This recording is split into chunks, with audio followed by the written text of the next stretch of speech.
os brasileiros não são muito acostumados aí a fazer planejamento familiar dos bens. Você sabia? As pessoas se casam, divorciam, falecem, mas não pensam na organização do patrimônio. E é sobre isso que nós vamos falar agora com a advogada Débora Ribeiro. Muito bom dia, Débora. Seja muito bem-vinda. Bom dia, Carol. Muito bom estar com vocês nessa manhã. Que bom ter você aqui. Feliz 2017. Deus abençoe você também. Você e toda Deus a família. Deus abençoe. Né? Conta pra gente, as pessoas se programam para muitas coisas, mas esquecem de fazer um planejamento para os bens. Como que é isso?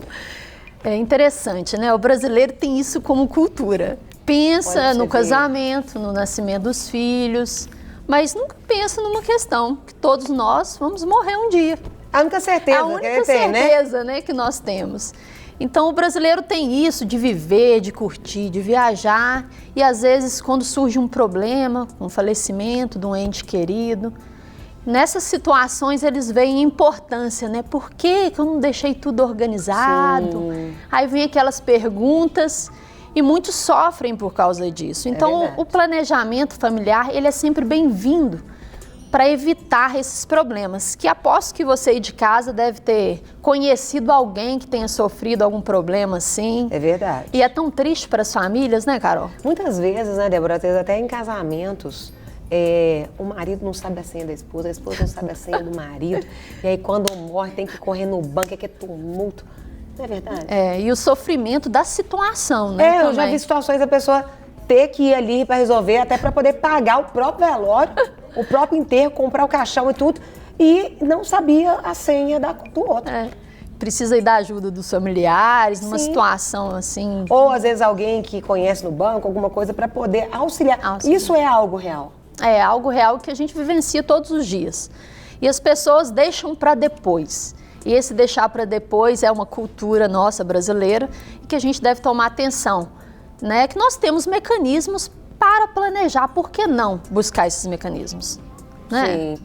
Agora, explica pra gente o que a pessoa poderia fazer, né? As pessoas estão assistindo, então qual é o planejamento que eu posso ter?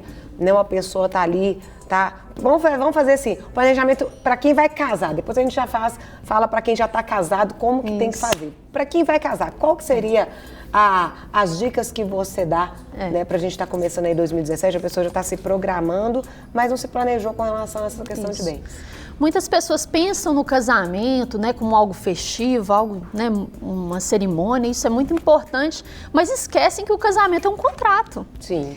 E nós temos hoje no nosso regime legal vários tipos de casamento, vários tipos de contrato.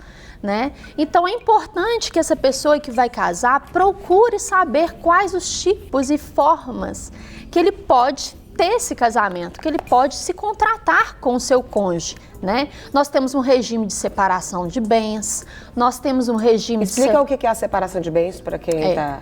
Tem um regime de separação total de bens, Sim. Ou seja, o patrimônio da varoa e o patrimônio do varão é cada um patrimônio individual e separado, eles não se comunicam. Antes e depois. Isso. Não mistura. Para facilitar talvez a administração deles, às vezes muitos empresários também querem deixar o patrimônio separado para não afetar a esposa, que não tem às vezes uma relação com o patrimônio da empresa, né? Sim. Para proteger também o patrimônio da esposa, não ser afetado por uma dívida da empresa do esposo. É comum às vezes isso. Tem um outro regime que é o legal, que é o mais comum, que é o da comunhão parcial de bens. Hoje é o nosso regime legal.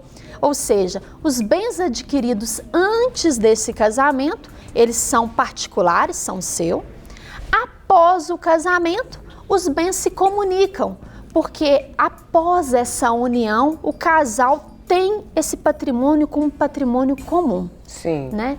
E temos outros regimes também menos aplicados, que é a separação de aquestos, que quase não se aplica muito hoje.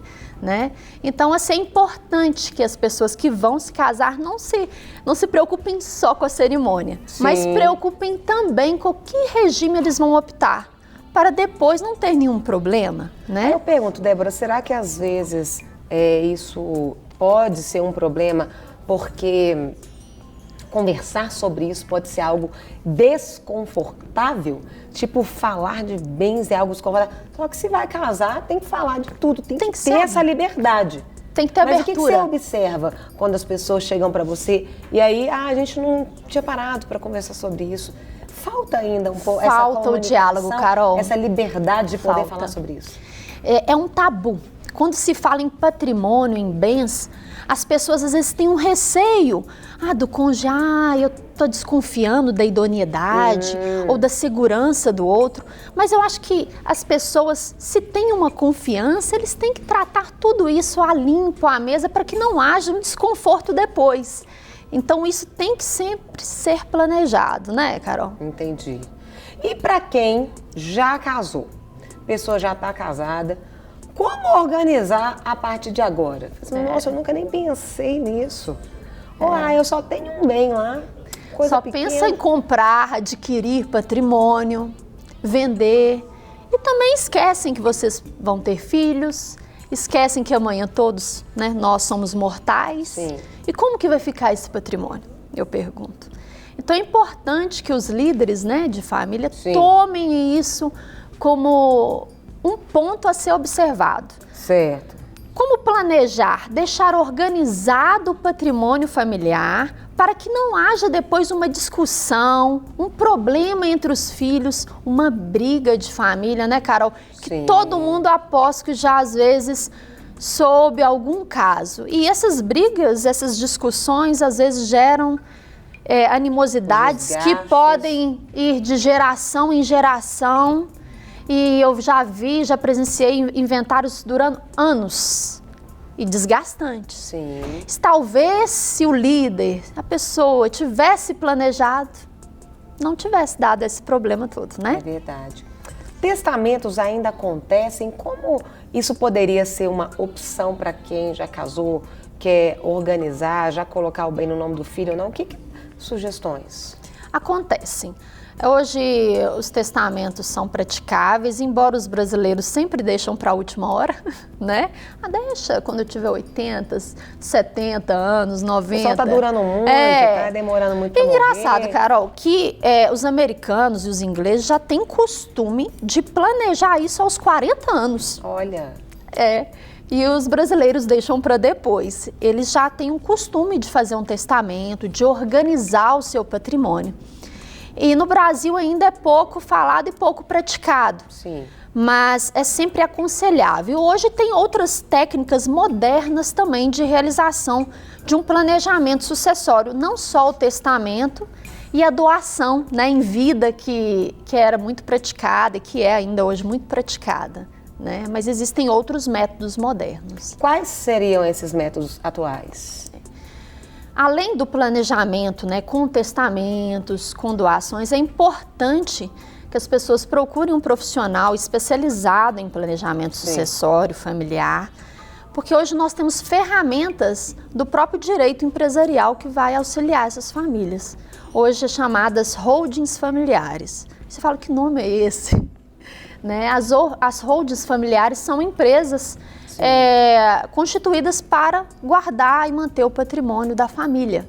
Então, é uma maneira legal, é uma ferramenta utilizada hoje para as famílias se organizarem. Entendi. Muito interessante. Quando hoje você atua muito sobre isso, Débora, o que você sugere? Às vezes tem ainda mais período de férias, tem muita gente assistindo o programa, né, os pais, e aí ele tem filhos mais velhos, adolescentes.